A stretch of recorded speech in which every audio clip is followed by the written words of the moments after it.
4.1 trillion pesos na ang utang sa huwad na impeachment complaint laban kay Vice President Inday Sara Duterte. Ito, napakahusay sumayaw, malambot ang bewang. Bibigyan ka pa ng napakagagandang pagtalumpati. Kanya nung isang gabi ho, siya yung sinundan ko. Kako, hindi ko yata gabi ngayon sapagkat ang susundan ko magsalita ay si Senador Bato. Subalit ngayon, nauna ho ako sa kanya. But anyway, maraming salamat po sa inyong lahat. Ako po muli ay si Attorney Vic Rodriguez, number 56 sa balota, Pilipino, abogado, maisog.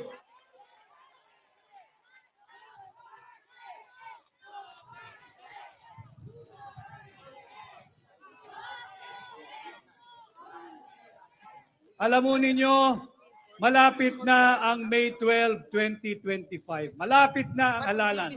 Malapit na ang pagpili ninyo ng mga bagong senador na magkakatawan sa inyo sa Senado. At sana ho ay maintindihan nating lahat, maunawaan natin lahat what is at stake for you, for me, for your family, for our country, and for the Filipino people this midterm election.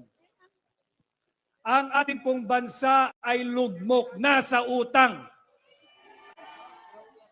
Ang administrasyon ni Bongbong Marcos, wala pang 3 taon, 4.1 trillion pesos na ang utang.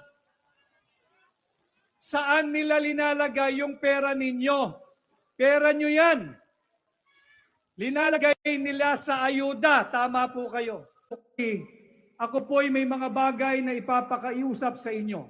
Unang-una, pag may nagbigay po ng akap at AIX o anumang ayuda, pakiusap ko, kunin po ninyo. Pakiusap ko, kunin ninyo yung akap, yung AIX o kung anong ayuda.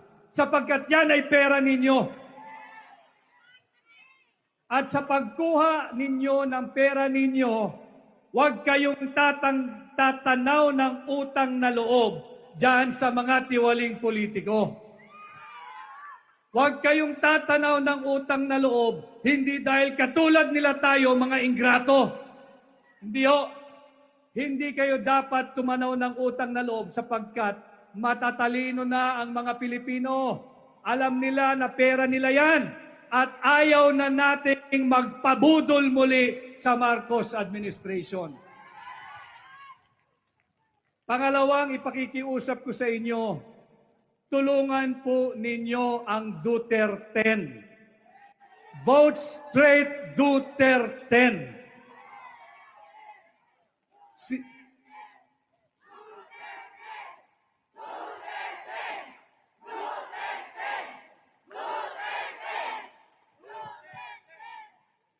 Sino ho ba ang nais nating patuloy ipagtanggol si Tatay Digong? Pakitaas ang kamay.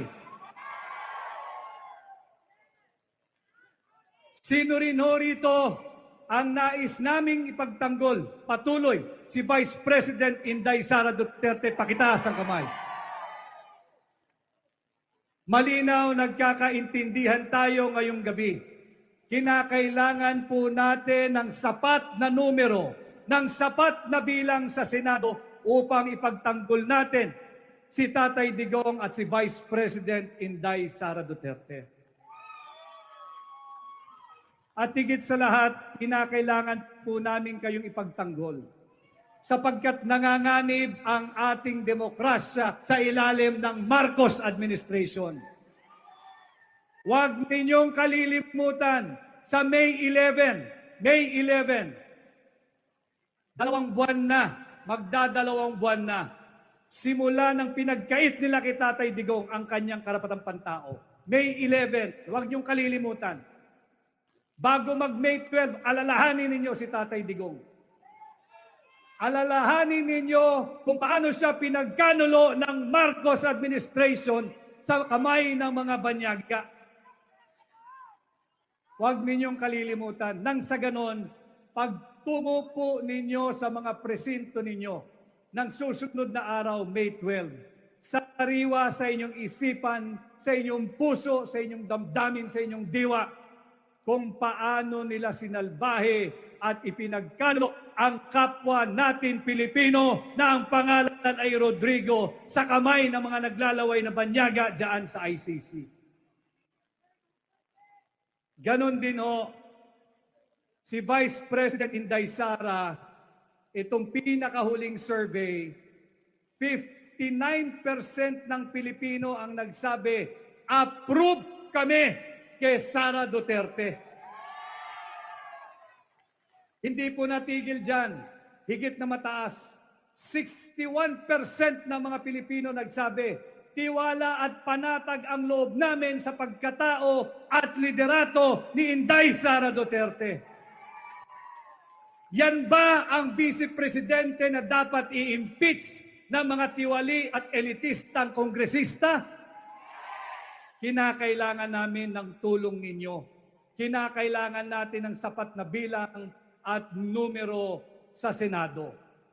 At dito naman ho, mga kababayan, huwag ninyong kalilimutan yung mga tiwaling kongresista na pumirma diyan sa illegal na impeachment complaint laban kay Vice President Inday Sara Duterte.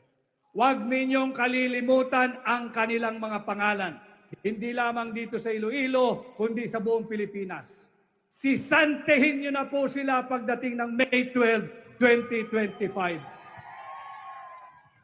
Huwag na natin silang ibalik sa Kongreso. Maglagay na kayo ng bagong kinatawan sa Kongreso. Kilalanin ninyo ang mga kongresistang pumirma diyan sa huwad na impeachment complaint laban kay Vice President Inday Sara Duterte at sisantehin na natin sila, huwag nang muling ibalik sa Kongreso. At muli ho, iisa-isahin ko ho yung Duterte, huwag po ninyong kalilimutan, Senador Doc Richard Mata. Huwag din ho natin kalilimutan, si Attorney Senador Raul Lambino. Ang sinundan ko ho, napakahusay din na abogado, Senador Attorney J.V. Hinlo. Nakasama ko kanina sa airport, Senador Jimmy Bondoc. Huwag nating kalilimutan aking kaibigan, si Senador Philip Ipe Salvador. Siyempre, ibabalik natin sa Senado, Senador Bongo. Ibabalik natin sa Senado, Senador Bato de la Rosa. Idadalhin natin sa Senado, napakagaling na mambabatas, Senador Dante Marcoleta. At siyempre, ang nagdiriwang ng kanyang 53rd birthday ngayong gabi, number 53 sa balota, Senador Pastor Apollo Quiboloy. At muli ho, huwag ninyong kalilimutan ang inyong lingkod, number 56 sa balota, madali hong tandaan ang aking numero 56. 56, hindi po sa utang. 5-6, hindi sa pautang. 5-6, hindi sa pabigat. 5-6, kolektibo nating puhunan tungo sa mabuting lipunan. Tulungan po ninyo kung ipangampanya sa inyong kaibigan, kamag-anak, kasambahay, kakilalang Pilipino saan man pong bahagi ng mundo. Muli ho, ako po ay si Attorney Vic Rodriguez, Senador ninyo, Pilipino, abogado, maisog. Maraming salamat at magandang gabi po sa ating lahat.